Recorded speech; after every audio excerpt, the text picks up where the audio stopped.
The Realme GT8 Pro is now launched in India, powered by the Snapdragon 8 Elite Gen 5 chipset, an impressive triple camera setup, and massive 7000 mAh battery with 120 watts charging.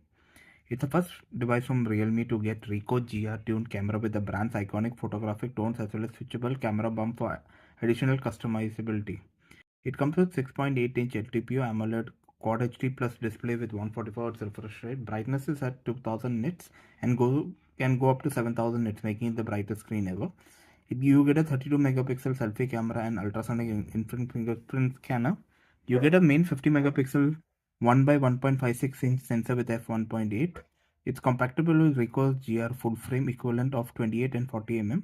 You get access to 5 of Ricoh's iconic photographic tones that will be positive, negative, high contrast, black and white, standard and monochrome.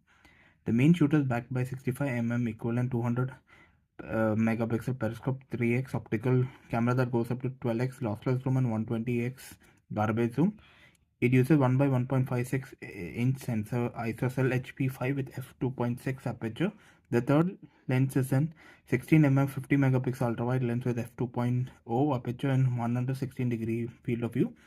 You can record videos top 8K 30 frames per second. You get IP66, 68, 69 ingress protection with Android 16 out of the box.